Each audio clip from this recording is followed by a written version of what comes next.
काशी में सब मिले मिले नहीं भगवान। इसलिए लेकिन आप लोग थोड़ा जग करके बैठेंगे, क्योंकि बड़े ही भाग्य से यह अवसर हमें प्राप्त होता है और इतने अच्छे स्थान पर बैठे हैं सदगुरु का दरबार, जो बहुत भाग्य से प्राप्त होता है। देखिए, ये तो साल में एक बार गुरु पूर्णिमा का अवसर आया है, इसलिए आप लोग इसको जरूरी समझ करके आए हैं कि चलो साल में एक बार क्या करना चाहिए, जाना चाहिए। पर वैसे तो गुरु का दरबार हर रोज जाना चाहिए, नहीं जाना चाहिए? हर रोज प्रतिदिन जाना चाहिए। लेकिन हम लोग ऐसा मन बना लेते हैं कि किसी अवसर पर ही जाएंगे। क्यों? क्योंकि घर गृहस्थी से किसी को फुर्सत मिलता नहीं है। पर याद रखिए कि हमारे जीवन में एक दिन ऐसा समय आता है जब ना आपके परिवार वाले काम आते हैं, ना आपका समय काम आता है, जिसके लिए आप कहते हो हमारे पास समय नहीं, और ना ये धन दौलत काम आते हैं, न मकान, न परिवार, न दुकान, कुछ काम नहीं आता है। उस समय केवल और केवल मात्र कौन काम आते हैं, बता दीजिए। एक समय ऐसा आता है जहां भगवान भी हमारे काम नहीं आते, केवल और केवल मात्र कौन काम आते हैं, सदगुरु काम आते हैं। क्यों? जिस समय हमारे प्राण को खींचता है यमराज, यमराज का नाम सुना है आप लोगों? कितने लोग सुने, जरा हाथ खड़ा करिए। बहुत लोग जानते हैं, ऐसा लगता है यमराज आप लोग तो कोई बहुत नजदीकी करीबी रिश्ते में है क्या? यमराज जी आपके दादाजी तो नहीं, कहीं आपके नाना जी तो नहीं?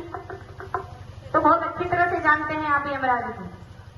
तो आप यह भी जानते होंगे कि यमराज जी क्या काम करते हैं, पता होगा आप लोगों को?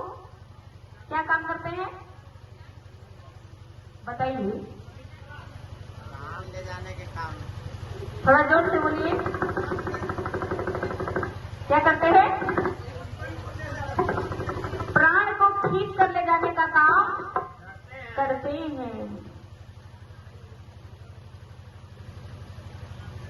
और जिस समय यमराज हमारे प्राणों को ले जाता है ना मेरे भाई बहन, उस समय भगवान भी काम आते। कौन काम आते हैं? याद रखिएगा, यमराज से बचाने का पावर किसमें है?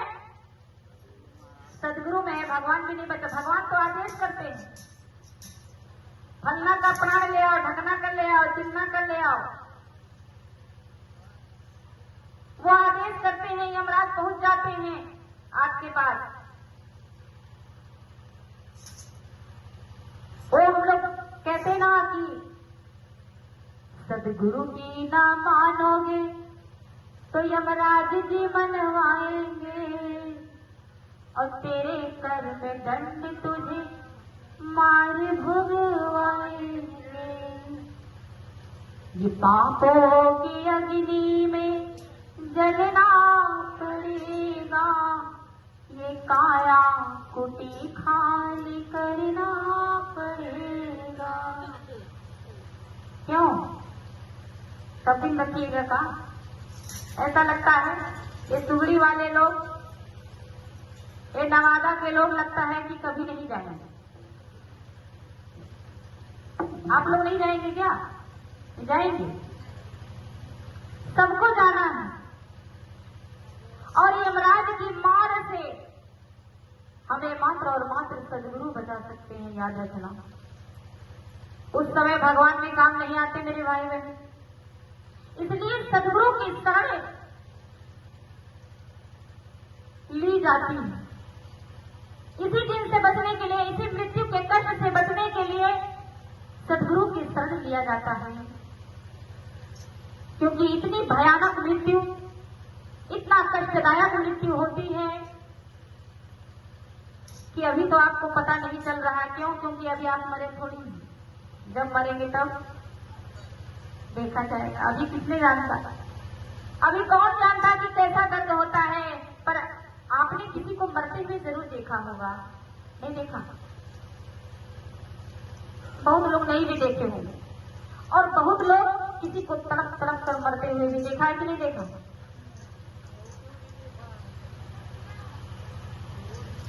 इतना तड़पते हैं वो, बहुत कष्टदायक मृत्यु है। इस संसार में अगर कोई कष्ट सबसे बड़ा दुख है, सबसे भयानक और खतरनाक अगर कोई कष्ट है तो वो है मृत्यु का कष्ट। किसका कष्ट? मृत्यु का, जिसको हम कहते हैं कि जन्म मरण दुख भारी और गुरु के बिना कोई न उबारी। जब काशी मथुरा अयोध्या जाए, हमें भरमावे पुजारी और गुरु के बिना कोई न उबारी।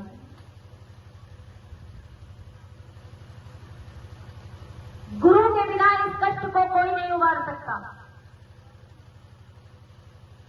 और तभी तो यमराज से बचेंगे, वरना इससे आपको कोई नहीं बचा सकता। है कोई बचाने वाला? नहीं है, और भरोसा भी नहीं होता। अरे भाई, हमारे जीवन में भरोसा होना भी बहुत जरूरी होता है। बिना विश्वास के कुछ नहीं होता। वैसे तो मरने के बाद की बात की जाए तो बात किसी को समझ में नहीं आती। क्यों? क्योंकि लोग कहते हैं मरने के बाद देखा जाएगा। कब देखा जाएगा? मरने के बाद।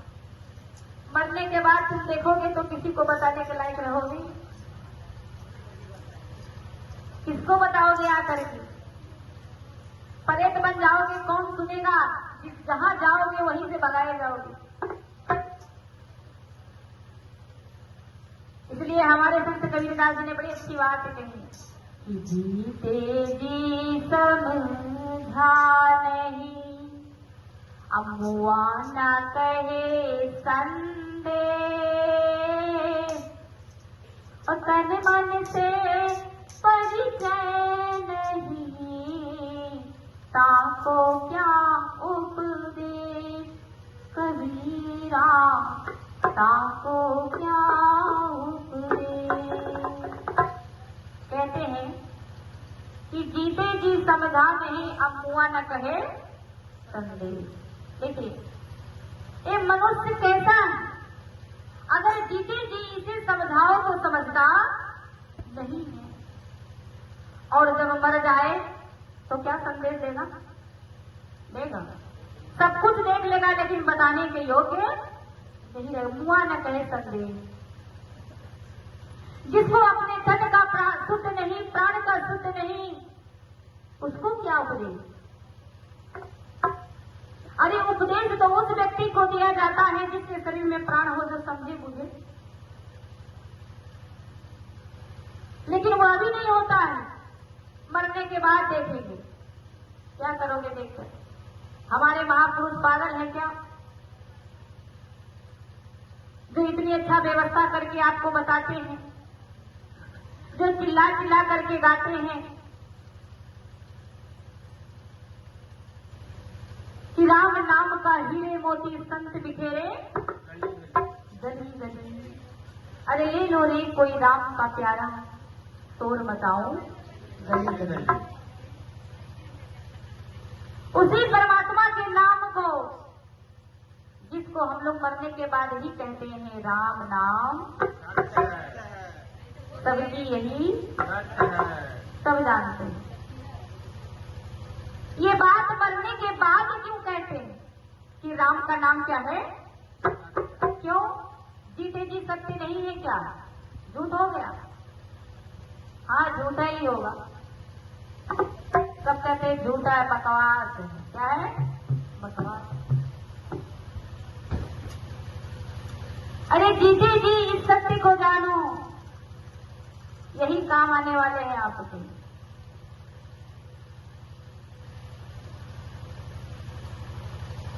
क्या काम आएगा? भजन, हरि का भजन।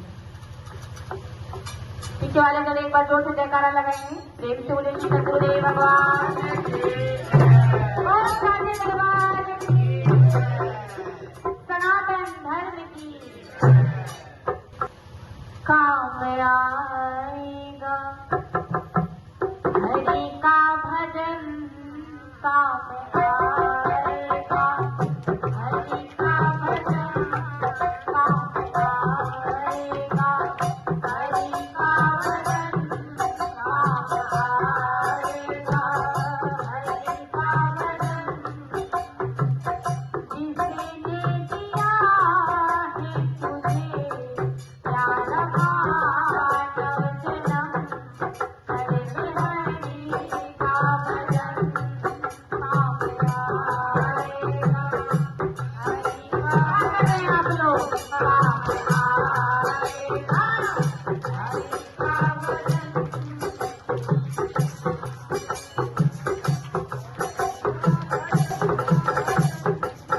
पीछे वाले बिल्कुल भी हमको सुनाई नहीं दे रहा है। आप लोग को काम नहीं आएगा क्या? केवल आगे वाले को काम आएगा। सभी लोग आइए प्रेम से। काम आएगा हरि का भजन, काम आएगा हरि का भजन। और जिसने दिया है तुझे प्यार मानव जन्म, हरि हरि का भजन, काम आएगा हरि का भजन। मैंने प्यार मानव जन्म, हरि हरि का भजन। किसने भी दिया है आपको? उस परमात्मा ने जिसने ये शरीर दिया, उसका भजन करिए। ये शरीर ही हमारा उस परमात्मा का होने का प्रत्यक्ष प्रमाण है। किसी प्रमाण की आवश्यकता? इस शरीर को कोई बना सकता है क्या? इस धरती में सुंदर से सुंदर मूर्त बना सकते हैं, और जहां तक होता है सब कसर निकाल देते हैं। मनुष्य कहीं पीछे नहीं हटते, सारा कसर कर डालते हैं। यहाँ तक कि प्राण प्रतिष्ठा भी करते हैं इस मूर्ति में, नहीं करते? प्राण हिलाने का प्रयास करते हैं, लेकिन क्या मूर्ति बोलती है? क्या हिलती है? डोलती है? खाते हैं? कुछ नहीं करते। अरे अपने हाथों मूर्त करते भगवान उसे बताते हो, और जिस काया में प्रभु स्वयं बैठे उसका गला दबाते हो। उसे एक इंसान ने बनाया, उसे दिन रात आरती उतारते हैं। उस मूर्त को किसने बनाया? एक इंसान ने। अरे ज्यादा से ज्यादा उसको 3 महीना लगा होगा, 4 महीना, 5 महीना, या कोई 4 दिन में 5 दिन में तैयार कर देता है। उसमें हम प्राण प्रतिष्ठा करके उसकी दिन रात आरती उतारते हैं। ओम जय जगदीश हरि। और जिस इंसान को परमात्मा ने 9 महीने समय लेकर के इस मूर्त को कितना सुंदर तैयार किया, कितना समय लिया? 9 महीने का समय लेकर के एक एक यंत्र ऐसा फिट कर दिया। कोई भी यंत्र बेकार है आपका?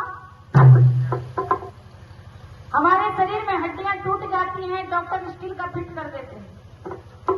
क्या लगा देते हैं? अरे स्टील रड छड़ पता नहीं क्या क्या लगवा देते हैं उसको सीधा करने। क्या वो ऐसा रहते हैं जैसे परमात्मा ने बनाया? अगर एक बार टूट गया, एक बार फूट गया, तो दोबारा वो चीज मिलता नहीं। मिलता है क्या? फिर इस अमूल्य जीवन को क्यों नहीं समझते? इस अमूल्य जीवन को परमात्मा में क्यों नहीं लगाते? उनका भजन क्यों नहीं करते हैं? ये जीवन हमें खाने पीने सोने के लिए नहीं मिला है। ये जीवन हमें भगवान का भजन करने के लिए मिला।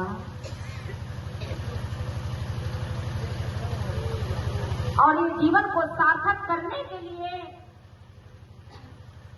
बड़े बड़े हस्तियां भी गुरु के शरण ग्रहण की, क्योंकि बिना गुरु के शरण ग्रहण किए, बिना हरि का दर्शन किए ये मानव जीवन सार्थक होता नहीं। आज उपस्थित हुए हैं, कल के बहुत सुंदर दिन है।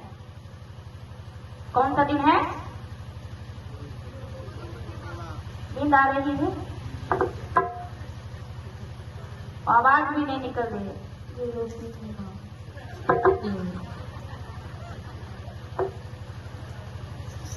अच्छा, थोड़ा जोर से बोलिए। कल क्या है?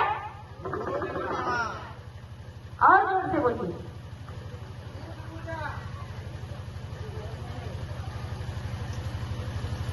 गुरु पूर्णिमा साल में एक बार आता है, और गुरु की पूजन केवल हम और आप ही नहीं, भगवान भी करते हैं। भगवान श्री राम ने किए, एक दो प्रकार से नहीं, 16 प्रकार से पूजन। 16 प्रकार से भगवान श्री राम ने अपने गुरुदेव की पूजा करी। हम एक प्रकार से ही सही, हाँ। और उस अपने गुरुदेव के चरणों को धो करके, उनके चरण को, जो जल होता है, इसको हम चरणामृत कहते हैं, उसको भगवान श्री राम जी, फिर भगवान जी गुरु के चरणोदक को किया करते हैं। अति आदर रघुनायक कीना चरण पादोदक, चरणों को पखार करके उनके चरणामृत का पान किया। कौन? भगवान श्री राम जी। तो वो अवसर हमें भी प्राप्त हुआ है कि भगवान जब गुरु के चरणों को धो करके पीना सौभाग्य समझते हैं, तो हम लोग भी सौभाग्यशाली ही होंगे। जाहिर है, नहीं है? जाहिर है। बड़े भाग्यशाली जीव है हम, जो हमें ऐसे पुण्य गुरु मिले। बहुत ही भाग्यशाली हैं। और इस जन्म में अगर हम उस ज्ञान की कदर करें जो ज्ञान हमें सदगुरु ने दिया है, और मन वचन कर्म से अगर निभा लें, तो फिर दोबारा हमें गुरु मिलेंगे, पूर्ण गुरु। और ये गुरु हमें तब तक मिलते रहेंगे जब तक हमारी भक्ति पूर्ण नहीं हो जाती, तब तक हमें सदगुरु मिलते रहेंगे। इसलिए टेंशन लेने की बात नहीं है। एक बार अगर बीज पड़ गया आपके हृदय में, एक बार अगर ज्ञान का बीज पड़ गया, तो वो बीज कभी खत्म होता नहीं है। कि भक्ति बीज पलटे नहीं, जो जुग जाए अनंत, ऊंच नीच घर जन्म ले फिर पा जाए। कहीं भी पैदा हो जाइए, अमीर घर गरीब घर, कहीं गड्ढे में, माटी में, ईंटा में, पत्थर में, कहीं भी पैदा हो जाइए आप, लेकिन आपको संत जरूर मिलेंगे। इस ज्ञान का इतना महत्व है। इसलिए ज्यादा, क्योंकि अभी भी बहुत सारे हमारे महात्मा लोग बैठे हुए हैं, सभी को बोलने का थोड़ा थोड़ा मौका दिया जाएगा।